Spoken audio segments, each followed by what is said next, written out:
magandang morning sa lahat sa inyo ha. Siyempre sa lahat ng ating mga kamarino nationwide and worldwide. Magandang morning sa iyo, Admiral. At magandang umaga rin sa ating marikit na dilag. Parang ganda ng mood ni Admiral ha. Kamusta ka naman, Admiral? How are you? Eto, trabaho pa rin.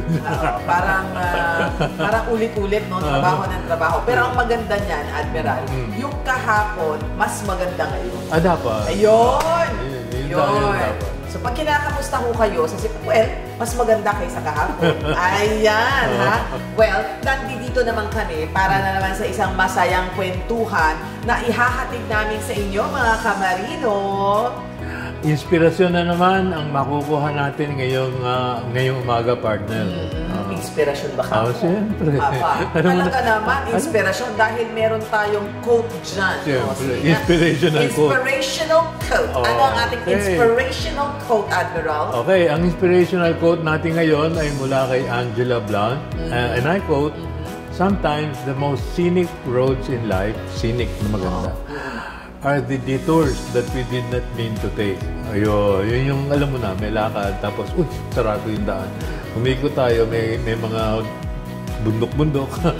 Nakita ko, ang ganda ng view, okay pala dito. Pero meron kang natutunan dun sa pag-detour na yun. Napakaganda niyan, Admiral. Talaga yung landas na natatahak natin sa buhay, ay hindi talaga natin minsan kayang iplano. Correct. Diba? Pero ang maganda nito, ang lagi natin iisipin is that kahit na medyo nalihis tayo ng landas, laging may magandang nangyayari at nagaganap. Diba? At may natututunan ka rin. Iyon! So ano pang hinihintay ninyo? Dahil mamaya, 2 istorya ang aming ipifeature sa inyo na napakaganda, Admiral. So ano pang hinihintay natin? Diyan lamang po kayo ha, at nandito lamang kami. The first and the longest running television program para lang po sa mga marino. All aboard dito sa Yan ang Marino.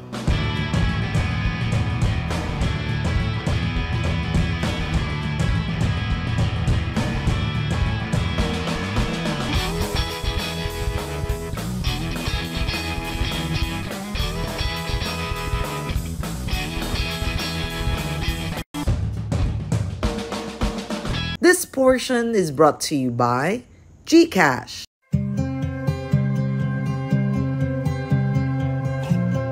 Ang tunay na lakas ay makikita sa kakayahan mong bumangon pagkatapos ng pagkatalo. Sa pabago-bagong alon ng paglalayag natin sa buhay, lahat ay may posibilidad na magbago. Walang permanente. At sabi nga nila, change is the only constant in this world. Ito rin marahil ang napagtanto ng 30 years ng seafarer na si Roberto Vasquez. Matapos niyang matanggap ang resultang hindi na siya maari pang makasampang muli sa barko dahil mayroon na siyang karamdaman at hindi na physically fit pa para magpatuloy sa kanyang nakasanayang propesyon. Ako si Roberto Vasquez, dating seafarer. Tumigil ako 4 years ago bilang bosen sa gas carrier. Ako'y 30 years na nagbarko since 1991. Tatigil yung trabaho ko 2020 sa kadahilan ng ako'y sumabit sa medical. Unfit sa heart na ibara sa mga ugat. Maituturing na seafaring ang bumago ng buhay ni Roberto. Nang siya ay makasampa, dito na nagsimulang magbago ang pinansyal niyang sitwasyon at ng kanyang pamilya. Nagsimula siya sa pinakamababang ranggo bilang deck boy hanggang sa siya ay maging bosun. Katulad ng karamihan, hindi rin madali ang naging takbo ng kanyang karera. Ngunit sa pagnanais niyang mapaganda ang buhay ng kanyang pamilya, nagpatuloy lang siya at unti-unti ngang na-promote at tumaas ang ranggo ng kanyang sahod. Nagsimula ako bago ako nag-asawa. Simula ako as sales rep sa isang mall dito sa Ortigas. And then, pinasok ako ng kapatid ko. Actually, yung kapatid ko by that time is kapitan ng barko. Tinulungan niya ako makapasok. Doon nagsimula yung career ko as a seafarer. First 2 to 3 years ata, wala akong ginawa, umiyak. Gusto ko na umuwi, lalo pag maalon. Yun ang nararamdaman ng isang seaman pag bago ka sa barko. Yung sickness, tapos yung pag inaabot kayo ng alon sa dagat. Gusto mo na umuwi, gusto mo nang sumuko. Pero okay lang, na-survive naman. Nagkataon lang na siguro, hiningi ng pagkakataon dahil siyempre sa kahirapan, alam mo naman ng time na yun, mahirap ang buhay. Doon nagsimula, unti-unting gumaan ang aking buhay at sa aking pamilya. Magkano lang naman ang basic nung mga panahon na yun sa Pilipinas. So grinab ko yung opportunity. Ayun, awa ng Diyos, nagtagumpay. Yun na yung naging bread and butter namin hanggang sa huli, yung 2020. Karoon kami ng sariling bahay, sasakyan.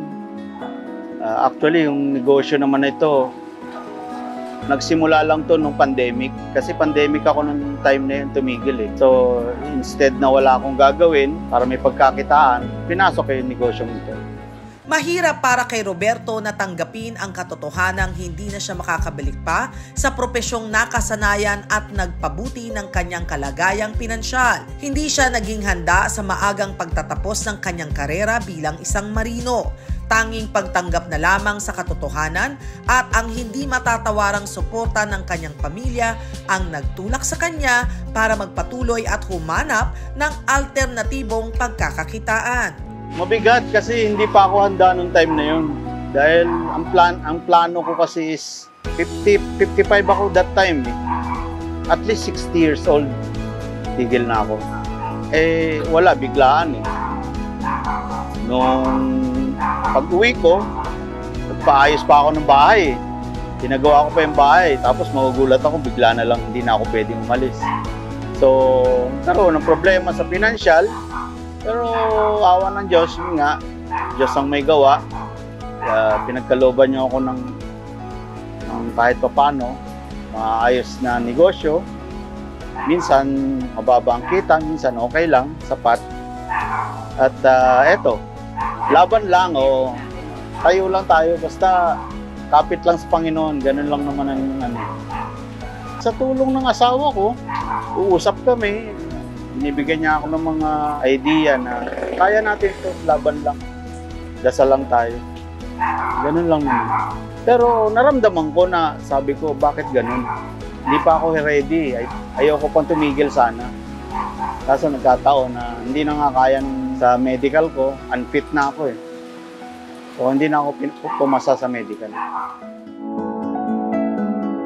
At para naman sa mga kapwa niyang mandaragat na nakakasampa pa, ito ang kanyang mensahe. Mahalin niyo ang trabaho niyo, alagaan niyo ang kinikita niyo, ilagay sa tama, at maging handa kung ano man ang mangyari. Kailangan meron kayong madudukot. Huwag masyadong yung waldas-waldas lang. Kasi ang kaisipan ng seaman, sasampa pa naman ako eh. Diba? Hindi mo masabi, katulad sa akin, sasampa pa naman ako. Kaso hindi na pwede. Biglaan yun. So at least may inaipon. Ingatan ng katawan, mga kinakain, lalo sa barko. Maraming pagkain sa barko, mananawa ka. So ibig sabihin, unhealthy, di ba? So dapat matuto kayong maging aware sa mga kinakain niyo. Tulad sa nangyari sa akin. Todo kung ano-ano lang, walang pili-pili. Hanggang sa sumabit na ako sa medical. Bara-bara na yung ugat ko sa puso. Awa ng Diyos, eto, buhay pa. Lumalaban. Kaya yun ang masasabi ko lang sa mga future na magbabarko, mga kadete, mga OS. Mahalin yung trabaho nyo, mahalin yung katawan nyo. Ingatan yung mga kinakain nyo.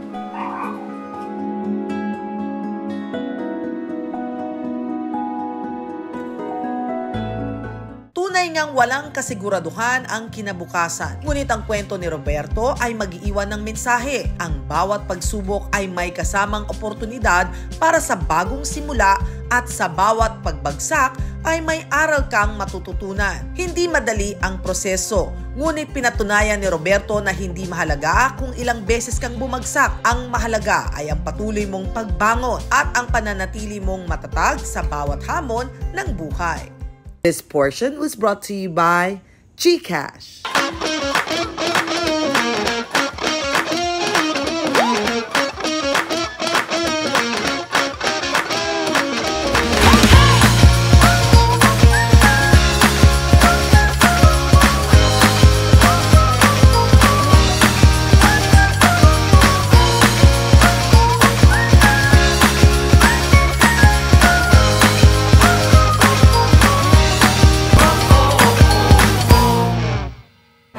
Nanalo ka raw sa promo?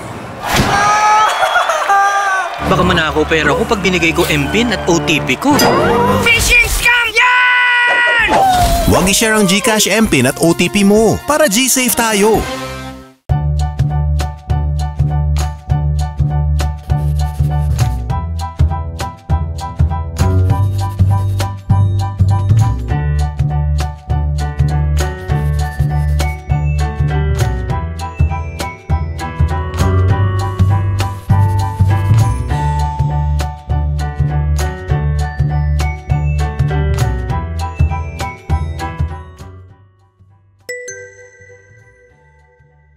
Welcome to the Philippine Trade Training Center Global MSME Academy, your next training and events destination. Step into our inviting space where innovation thrives and connections are made. We are Philippine Trade Training Center Global MSME Academy, your gateway to exceptional events and transformative training experiences. Contact us today to elevate your next event or training session.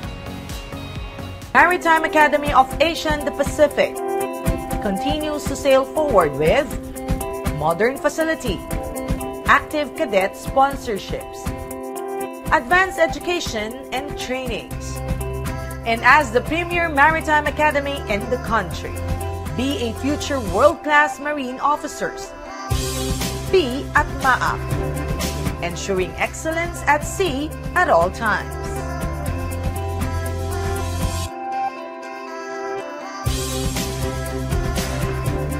Ang bawat bayaning Pilipinong magdaragat, may kaagapay, may kaibigan, may kakampi, may kasangga, may kabalikat. Ang iyong Associated Marine Officers and Seamen's Union of the Philippines. Kasama mo sa tunay na malasakit. Dahil AMBUSUP cares.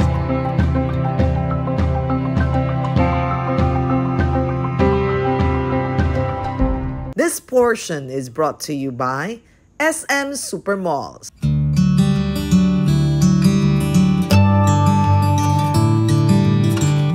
Retirement, ang isa sa pinakahahandaang yugto sa buhay ng isang tao.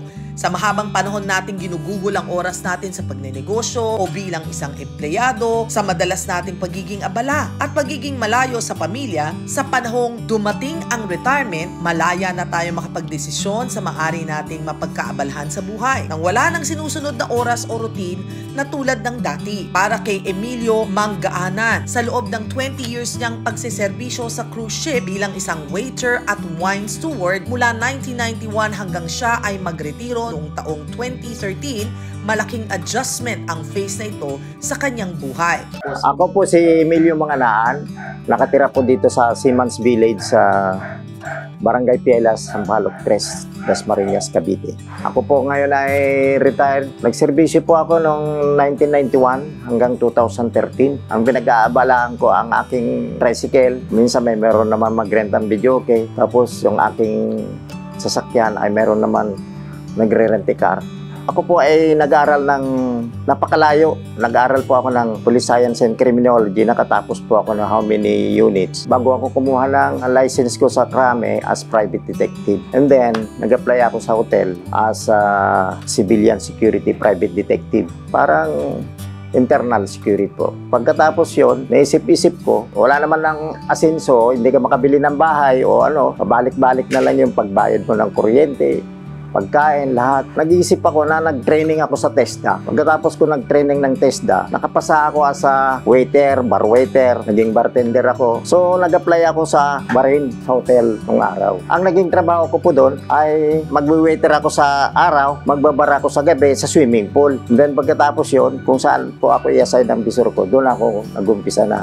2 years na nakapagbarin ako, land-based po yun. Pagkatapos po yun, bumalik ako sa Pilipinas. Doon ako nagkaroon ng experience galing sa hotel. Tapos nag-apply ako sa chef shop ng pagbabarko.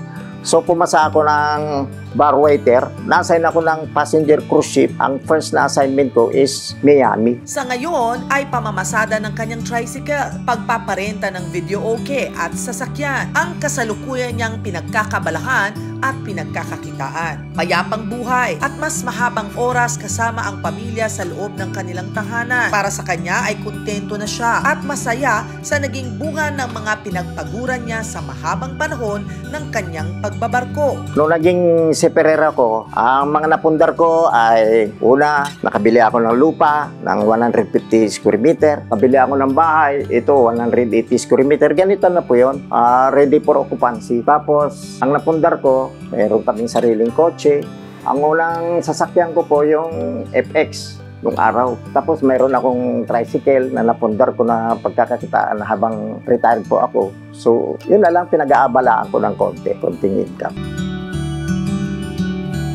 Kabilang sa mahahalagang aspeto ng isang payapang pagre-retiro ang pinansyal na seguridad sa pamamagitan ng maagang paghahanda, tamang pagpaplano at maayos na pagpapahalaga ng ating mga kinikita, masisecure natin ang ating retirement. Kasama na rito ang wastong pangangalaga sa ating mga kalusugan, pakikipagkapwa at pagkakaroon ng positibong pananaw. Sa totoo lang, hindi ko hinangad yung malaking sweldo nung araw. Hindi naman totally na sweldo ang hinangad ko. Basta mabayaran ko lang yung aking bahay. Sa ngayon, wala naman akong naramdaman. Wala akong maintenance. Pasalamat lang ako sa Panginoon na I am at the age of 68. Sa kalukuyan na ngayon na nag-retire na po, peaceful naman. Wala naman akong utang sa ngayon sa pamumuhay ko. Bayad na ako yung mga investment ko na mga pangarap ko na bilhin. Isa lamang ang kwento ng buhay ni Emilio sa mataas na bilang ng mga Pilipinong nagre-retire taon-taon. Tandaang hindi sa pagre-retiro nagtatapos ang ating mga kwento. Bugkus, ito ay isang oportunidad sa panibagong mga pagsisimula kung saan ang oras ay para na sa sarili, sa pamilya at sa pagtamasa ng mga bagay na nagbibigay ng kaligayahan at kabuluhan para sa atin. This portion was brought to you by SM Supermall. Magandang balita para sa mga pamilyang Pilipino na may mga kamag-anak abroad. Ang BDO Remit na mapagkakatiwala ang serbisyo ng remittance ng BDO Unibank ay nagpartner sa SM upang ilunsad ang Kabayan Day. Isang eksklusibong treat na magaganap tuwing unang Martes ng buwan. Mabuhay ang ating mga modernong bayani o overseas Filipino workers. Ang BDO Kabayan Day ay nagbibigay sa kanila ng eksklusibong discount sa SM. Ang Kabayan Day ay hindi lang tungkol sa discounts. Ito ay paraan ng pasasalamat sa ating masisipag na overseas Filipino workers at kanilang mga pamilya. Mag-enjoy ng hanggang 10% off sa mga SM affiliates sa buong bansa tulad ng SM Store, SM Appliance, SM Cinema, SM Skating, SM Bowling, SM Game Park, Sports Central, Toy Kingdom, Baby Company, Miniso, Surplus, Watsons at Ace Hardware. Ipinapakita na inisyatiba ito ng dedikasyon ng BDO Remit at SM na pahalagahan ang mga Pilipino na kumakayod abroad. Layunin nito na magbigay ng isang espesyal na araw upang ipakita ang pasasalamat sa mga sakripisyo at kontribusyon ng mga OFWs. Handa ka na bang ipagdiwang ang Kabayan Day? Bisitahin ang pinakamalapit na SM tuwing unang Martes ng buwan at huwag kalimutan dalhin ang iyong BDO Kabayan Savings ATM card, passbook, or isang validated remittance payment slip upang magamit ang mga discount. Para sa karagdagang detalye, bisitahin ang www.bdo.com.ph or i-like at i-follow ang BDO Kabayan Facebook page. Nanalo ka raw sa promo?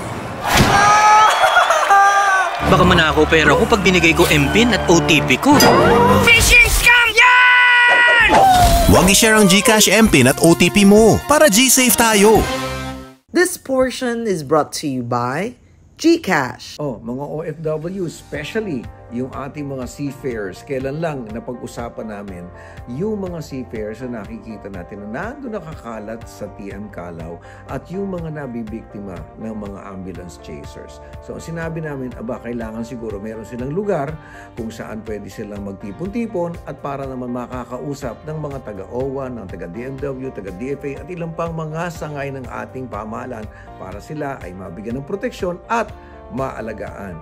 Eto na, ang Seafarers Hub po ay bukas na at inyo ito para inyong tambayan na mayroong pagkain, naka-aircon. Ito na lang, panoorin nyo na lang. Binuksan ng OWA or Philippine Overseas Workers Welfare Administration kamakailan lamang ang kauna-unahang Seafarers Hub sa 1108A Mabini Street sa Malate, Manila.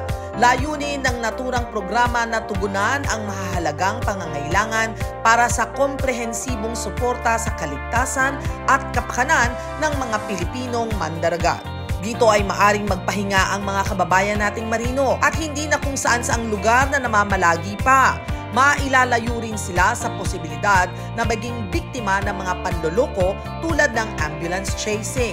Ang nasabing center ay may internet kung saan pwede silang tumawag sa kani-kanilang mga pamilya at may complimentary refreshments pa. Ligtas at perpektong spot ito upang makapag-relax habang naghihintay sa kanilang mga transaksyon sa iba't ibang manning agency. Magsisilbi ring information center ang Seafarer Hub tungkol sa karapatan at pribilehyo ng ating mga sea-based overseas Filipino worker. Tumatanggap din ang Seafarers Hub ng walk-in legal assistance sa pakikipagtulungan ng Integrated Bar of the Philippines or IBP upang tugunan ang mga problemang legal ng ating mga kababayang marino. Magsisilbi rin itong lugar para sa mga training at workshops na makakatulong upang mas mapahusay pa ang kanilang mga kakayahan at mapaunlad ang kanilang mga kaalaman. Katuwang din sa pagbibigay ng serbisyong ito ng OWA ang iba pang mga ahensya ng gobyerno para sa ating mga Filipino seafarers.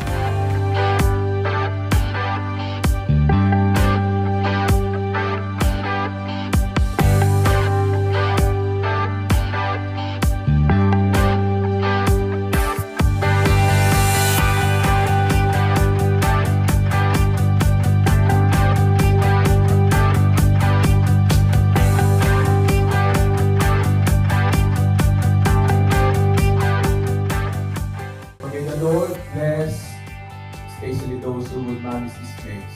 Everyone who had worked together in these days, be conquered by His truth, light, and charity. May the Lord continue to bless all events that we have in here, and may everything be always for His glory.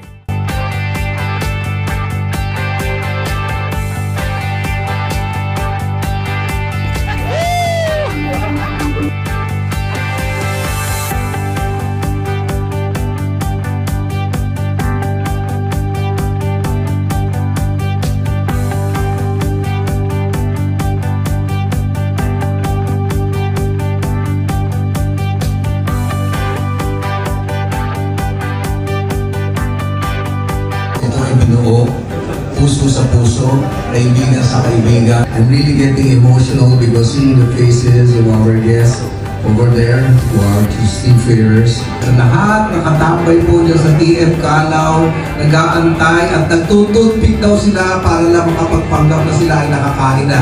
Seafarers dito, ang pagkain, anli! Ang kape, anli! Ang Diyos, anli! Maraming salamat sa mga tumulong sa aming pondohan ito. Thank you very much for making all the instrument for caring and giving our seafarers a very tight hug. Maraming salamat po. Enjoy the place. Salamat po. This portion was brought to you by GCash. The Maritime Academy of Asia and the Pacific continues to sail forward with modern facility, active cadet sponsorships, advanced education and trainings. And as the premier maritime academy in the country, be a future world-class marine officers. Be at MAAP, ensuring excellence at sea at all times.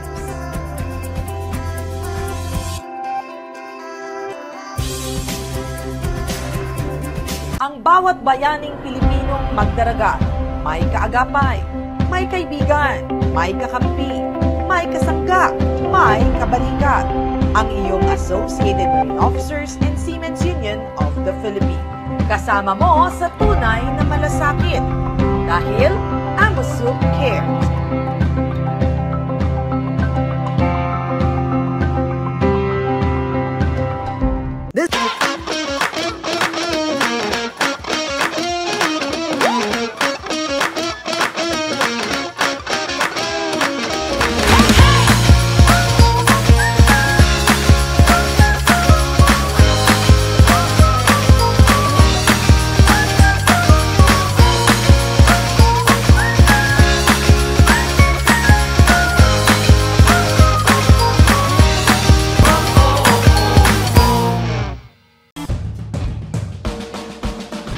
O Admiral ha, talagang proven pag may sipag, may tiyaga, talagang may nilaga. Oo, itlog. Tama yan. Tama yan.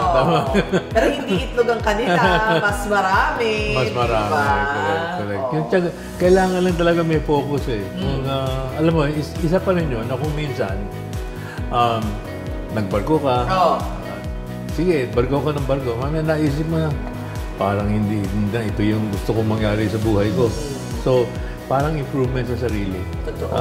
And then, you're able to refocus. Pag nag-refocus ka, mas maganda pa yung kalalabasan. That's very true, no? Yeah.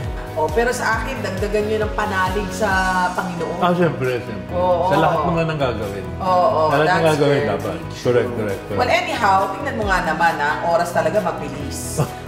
Hindi namin ma-stop ang oras. Ang orasan talaga nag-tik-tak. Pero next week, huwag niyo pong kalimutan. Samahan pa rin kami sa ating The First and the Longest running television show para lang po sa ating mga marino. Pero huwag kayong malulungkot ha, dahil meron pa tayo next week. Okay, kung nalungkot kayo agad, na wala pa yun next week. Oo nga. Meron naman tayong live streaming na makikita ninyo. Diba? Saan nga yan? Punta lang kayo sa ptvnews.ph/livestream.